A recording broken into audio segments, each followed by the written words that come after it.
Hello दोस्तों, आप सभी का दिल से स्वागत है इस चैनल पर। और आज हम फिर से कंटिन्यू करेंगे बर्ज़र्क मांगा के Falcon of the Millennium Empire arc chapter 296 the heaven shook से। इस अमेजिंग मांगा को लिखा है केंटारो म्यूरा ने। मांगा की शुरुआत में सी हॉर्स शिप को दिखाया जाता है, जहां फिर से इसीद्रो और आजान की फाइट चल रही है। वहीं सर्पिको अभी शिप के लुकआउट पर वहां के व्यू का मजा ले रहा है, जिसके जादुई चोले के जादुई सेल्फ की वजह से हवा उनके फेवर में है। और वहीं शिरके फार्नेसी को उसकी एस्ट्रल बॉडी का कंट्रोल सिखा रही है, जो पहले से बेहतर तरीके से अपने इस फॉर्म को कंट्रोल कर सकती है। तभी शिरके को कुछ महसूस होता है। वहीं शिप के अंदर पक एक पनीर के जरिए मछली पकड़ने की कोशिश कर रहा है, लेकिन इससे उसका काम नहीं बन रहा है। और इस फ्रस्ट्रेशन में वो गट्स के बैग में बहलीट को ढूंढता है, ताकि उसे चारे की तरह उपयोग कर वो मछली पकड़ सके। तभी गट्स और पक को कुछ अजीब महसूस होता है और बहलीट अपना चेहरा रीअरेंज करते हुए अपना आकार ले लेता है। तभी कास्का का ब्रांड रिस्पॉन्ड करता है, जिसे वही गट्स भी देख रहा है और वो बाहर की तरफ देखता है। वो आकाश में हवा को अजीब से मूव करते हुए देख अपने ब्रांड का रिस्पांस महसूस कर रहा है। वो तुरंत ही श्रिके से इसके बारे में थॉट ट्रांसफरेंस के जरिए पूछता है, जो श्रिके को भी महसूस हो रहा है पूर्व दिशा से, जो बहुत ही भयंकर है, ऐसा जैसे पूरी दुनिया ही फट रही है। वहीं डीमन सिटी विंडहाम में धरती चीर का एक बहुत ही बड़ा शरीर ऊपर उठ रहा है, जिसका सिर बादलों को चीरता हुआ आकाश में उठ रहा है। उसके कई टेंटिकल्स जो मौत के साए की तरह ऊपर ही पसर रही है। विंडहाम शहर के बीचों बीच इतना बड़ा शैतानी अवतार देख पूरी कुशन आर्मी के होश उड़ जाते हैं और वो इसे भगवान का अवतार समझ अपने घुटनों पर बैठ अपना शीश झुकाकर उसका नमन करते हैं। वहीं गनिष्का के कई चेहरे अब सभी दिशा में देखते हुए नीचे सैनिकों को देखता है, जो उसे कीड़े मकोड़े की तरह दिखता है। और वो आगे बढ़ने के लिए अपने भारी पैर को उठाता है, जो उन कीड़ों को मसलने के लिए उनकी तरफ ही बढ़ रही है। गनिष्का के पैर जमीन पर रखते ही वहाँ भूकंप का असर होता है, जो उसकी ताकत को बयान कर रही है। सोल्जर्स देखते हैं कि गनिष्का का अगला कदम उनकी तरफ ही बढ़ रहा है, लेकिन वो कितनी दूर भाग पाते और मौत का कदम उन पर पड़ता है, जिसके तले उनकी लाशों के अलावा कुछ नहीं है। जो गनिष्का को लाल फूलों की तरह दिखता है, जो उसे बहुत ही खूबसूरत लगती है। वही बैंड ऑफ हॉक गनिष्का के इस अवतार को देख रहे हैं, जो कुशन के अनुसार उसका शिवा द डिस्ट्रॉयर का अवतार है। और बैंड ऑफ हॉक इस परजीवी अवतार को देख बहुत चक्के हैं। सोनिया कहती है कि ये दुनिया का अंत है, जो दुनिया के सभी वजहों से भी परे है। वहीं बाकी रगा क्लैन भी इस गॉड शिवा अवतार को देख रही है, जो किसी भी वजह से परे है। किसे पता था कि वो जीते जी इस अवतार को देख पाएंगे। और सिलट पहाड़ी की तरफ ग्रिफिथ को देखता है, जो उस अवतार को चैलेंज करने के उद्देश्य से वहां खड़ा है। वहीं सिविलियंस उस डीमन गॉड को देख रही है और वो सभी होलीनेस द पॉइंटिफ से बचाव के लिए प्रार्थना करते हैं। होलीनेस कहते हैं कि डरने की जरूरत नहीं है, बल्कि अपनी आंखें खोल बहादुरी से देखो कि अब वो मंगल अवसर आ चुका है, जब वो दानव जिसने स्वर्ग को भी चीर रखा है, आपदा का अवतार और नीचता का अवतार हमारे सामने प्रकट हुआ है, जिसका अब अंत होगा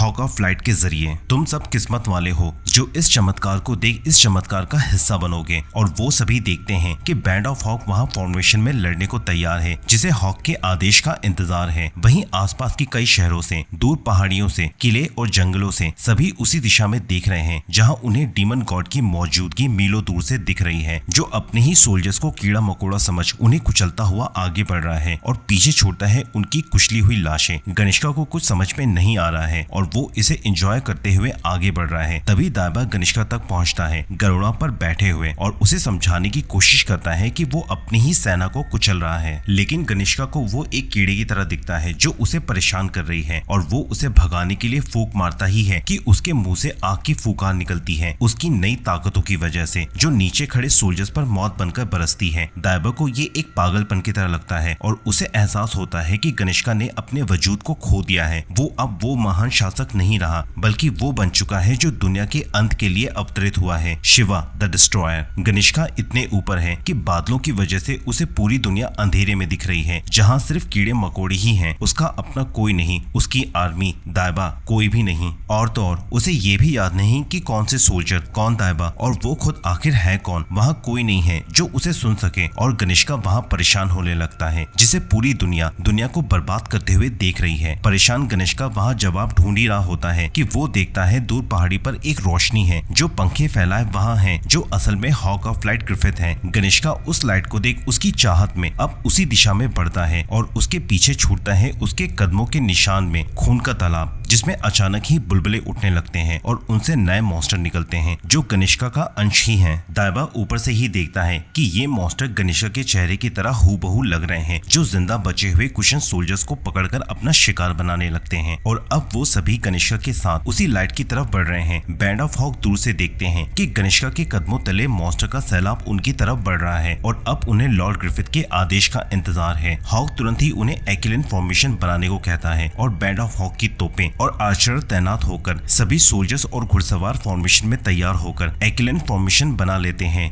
हॉक सभी लॉर्ड्स और सैनिकों को एड्रेस करते हुए कहता है कि वो होलीनेस द पॉइंटिव प्रिंसेस कैरलेट और सिविलियंस की रक्षा करें, जिसका जवाब उसे उतने ही जोश में मिलता है। और वहीं कैरलेट को अब ग्रिफिथ की चिंता हो रही है। वो सोनिया को होलीनेस और कैरलेट के साथ रहने को कहता है और साथ ही म्यूल को उनकी रक्षा करने को, लेकिन सोनिया ग्रिफिथ के साथ रहना चाहती है। वहीं अब मॉन्स्टर का सैलाब पहाड़ी के पास पहुंच गई है और अब वो ऊपर चढ़ने लगी है। हॉक तुरंत ही वॉर डीमंस को आगे भेजता है जो गनिष्का रूपी विशाल मॉन्स्टर को अपने करीब देख जो मौत के रूप में उन सभी के सामने हैं जो इस पल का इंतजार कर रहे थे। अब हॉक उन्हें अपने असली रूप में हमले का आदेश देता है और तभी हॉक के पीछे से सभी एपोस्टल अपने असली रूप फाड़कर सामने निकलते हैं, जो सामने मॉन्स्टर की तरफ बढ़ते हुए एक जबरदस्त टक्कर उन्हें देते हैं, जिसमें जॉर्ड अब अपना असली जोहर उस मॉन्स्टर के मुंह को चीरकर दिखाता है। अब एपोस्टल वर्सेस मॉन्स्टर का खूंखार युद्ध शुरू हो चुका है, जहां उड़ने वाले एपोस्टल नीचे मॉन्स्टर से टकराते हैं। पैदल एपोस्टल मॉन्स्टर का शिकार कर रहे हैं, जहां एपोस्टल भी मर रहे हैं और मॉन्स्टर भी मर रहे हैं। ये खूनी जंग एक तरफा हो ही रहा होता है कि आग का गोला मॉन्स्टर की तरफ बढ़ता है जो मॉन्स्टर को वहीं फोड़ देता है और अब ग्रेनबेल्ट अपने ड्रैगन एपोस्टल फॉर्म में आता है, जिसका साथ उसके जायंट एपोस्टल भी दे रहे हैं। और वही मिडनाइट लोकस भी पीछे नहीं है, जो अपने धारदार भाले से एक ही वार से कई मॉन्स्टर को मार देता है। और वही जॉर्ड, जिसको रोकना अब मॉन्स्टर के बूते के बाहर है। इस एपोस्टल वर्सेस मॉन्स्टर की लड़ाई को हॉक अपनी जगह पर खड़ा शांति से देख रहा है। वहीं इस खूंखार अद्भुत लड़ाई को देख सभी के होश उड़ चुके हैं, जो किसी बुरे सपने से कम नहीं, जिससे वो चाहकर भी निकल नहीं सकते। तभी एक एपोस्टल एक मॉन्स्टर पर चढ़ा आर्चर के सामने गिरता है और वो उनके सामने ही बेदर्दी से उस मॉन्स्टर को चीर देता है, जिसके वहशीपन को देख सोल्जर्स और तो और म्यूल की हालत भी खराब होने लगती है, क्योंकि उसे अंदाजा तो था कि वॉर डीमन मॉन्स्टर है, लेकिन इतने भयानक जो उसकी कल्पना से भी परे हैं, जिसके सामने कोई आदमी तो खड़ा भी नहीं रह सकता। जब दो डीमंस लड़ रहे हो, रॉयल्स को भरोसा नहीं होता कि हॉक उन डीमंस को कैसे लीड कर सकता है। आखिर हॉक है क्या अपने आप में, कहीं ऐसा तो नहीं कि वो खुद भी उनमें से ही हो। तभी एक चीख उन सभी के मन में सुनाई पड़ती है, जिसका भरोसा उनमें से किसी को भी नहीं होता और म्यूल डर से गिर पड़ता है, जो वहाँ इस आवाज के सोर्स सोनिया को देख रहा है। और तो और वहाँ खड़े सभी लोग इस वक्त सोनिया को देख रहे हैं, जो इस वक्त काफी गुस्से में है, जब डीमन गॉड मौत बनकर उनके सामने है, जिससे वो चाहकर भी भाग नहीं सकते। ह्यूमंस या डीमन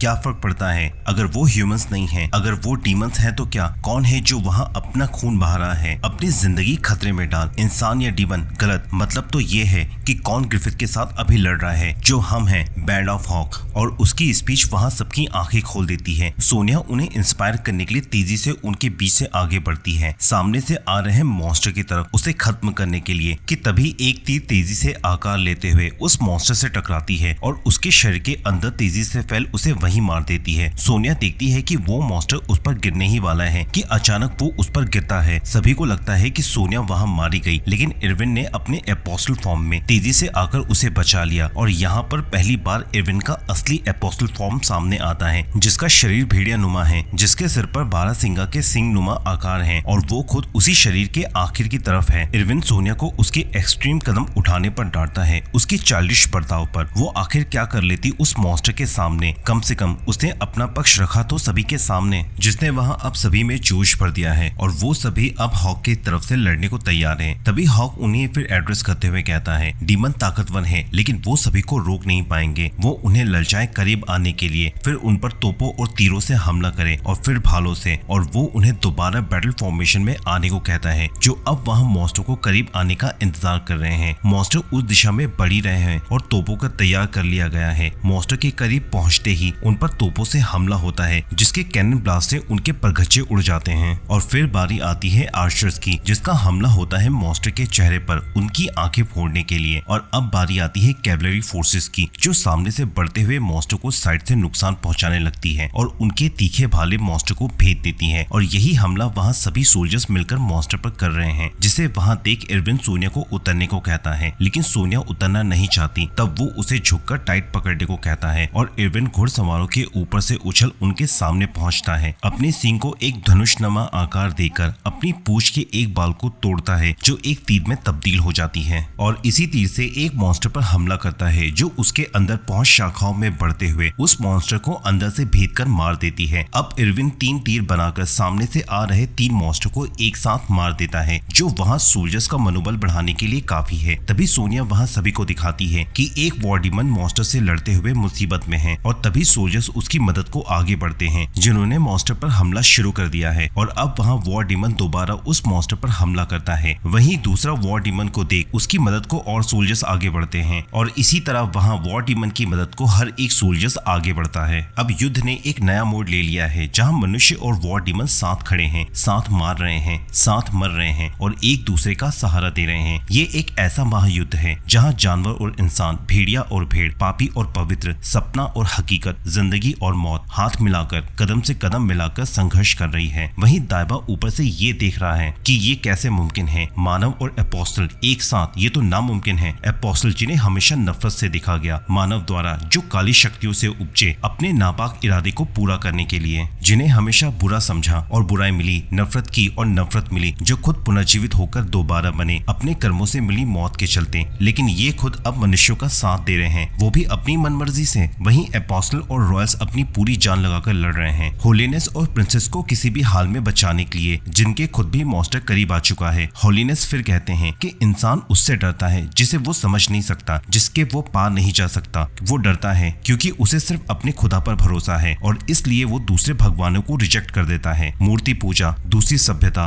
दूसरी नस्ल, ये सब महज बचकानी है। शायद इसी डर से वो उन्हें आउटसाइडर कहते हैं। वो सभी वजह जो हमें एक दूसरे से अलग करती है यहाँ पर है, जो अपने आप में सबसे ज्यादा अनजान है। लेकिन इन सब के बावजूद होलीनेस के मन में उम्मीद है, एक्साइटमेंट है इस गजब के युद्ध को देखकर जो मुमकिन हो पा रहा है, जो इकट्ठा होकर लड़ रहे हैं हॉक के झंडे तले। हॉक अब अपनी पूरी फौज को लेकर मॉन्स्टर की तरफ हमले के लिए बढ़ता है कि एक विशाल पैर उनके ऊपर आ जाता है और एक ही पल में उनके सिर से सूरज गायब हो जाता है और वो देखते हैं कि मौत का कदम उन पर गिर रहा है, जिसके गिरते ही भूकंप का असर होता है और वहाँ धूल बिखर कर रह जाती है, जिसमें से जॉर्ड निकलता है और उसके ऊपर ग्रिफिथ द हॉक है। जॉर्ड अब हॉक को लेकर तेजी से ऊपर की तरफ बढ़ रहा है, रास्ते में आए टेंटिकल से बचता हुआ और अब वो बादलों को चीरता हुआ गनिष्का के सिर के ऊपर पहुंचता है जहां एक बड़ा गुम्बद सा है जिसके सेंटर में कुछ है और जॉर्ड हॉक को वहां उतारता है। हॉक की मौजूदगी गनिष्का के कई चेहरों को अभी भी रोशनी की तरह लग रही है और वो सेंटर तक जा रहा है। वहीं जॉर्ड के पंखों पर राक्षस छुपकर वहां आ जाता है जिसकी मौजूदगी से अभी भी हॉक और जॉर्ड दोनों ही अनजान हैं। हॉक सेंटर में पहुंचता है जहां गनिष्का के शरीर का असली और आखिरी हिस्सा वहां है जो अपनी यादों में खोया हुआ है। गनिष्का की मां ने अपने छोटे बच्चे को राजगद्दी का इकलौता वारिस बनाने के लिए गनिष्का को 6 साल की उम्र में ही जहर दे दिया था, लेकिन गनिष्का किसी तरह बचकर अपने ही भाई को मार अपना बदला लिया। जब उसकी मां ने अपने छोटे बच्चे को मरा हुआ पाया तो वो ये बर्दाश्त ना कर सकी और आत्महत्या कर लिया। जो उसने अपनी मां और भाई के साथ किया उसे दूसरे रॉयल्स और एरिस्टोक्रेट भुला नहीं पाए। भले ही वो लोग उसका साथ देते, लेकिन तब भी वो उसे मारने की साजिश और षड्यंत्र रचते। गनिष्का उन सभी को मार तब भी सरवाइव किया। गनिष्का के पिता जब उससे मिले उनके मन में भी गनिष्का को लेकर एक डर था और एक दिन राजा रॉयल विजिट पर थे तो वो अपने हाथी के पैरों तले कुचलकर मारे गए। कहा जाता है कि हाथी पागल हो गया था और ये काम भी गनिष्का का ही था जिसने एक जहरीले डॉट से हाथी को पागल कर ऐसा करवाया था। गनिष्का के राजगद्दी पर बैठने पर भी कभी उसे शांति न मिली। उसके कान खुले थे और उसने जिंदा रहने के लिए खुद को युद्ध में ही झोंक दिया। जो सांप की भांति चालाकी और धैर्य उसने बचपन में सीखा था, उसके दम पर उसने कई दफा मौत को चकमा दिया। उसने डर फैलाया जो उससे भी बड़ा था और कई राज जीते और किसी दिन पॉलिटिक्स के चलते किसी राजा की बेटी से शादी कर उसे एक परिवार और एक बेटा मिला। तब भी उसने सालों तक युद्ध किया, अपने परिवार की तरफ कभी पलटकर नहीं देखा क्योंकि वो माँ बेटे के रिश्ते से डरता था जो उसे बचपन में मिला। कई सालों महीनों तक युद्ध पर युद्ध लड़े और शासकों का शासक बना।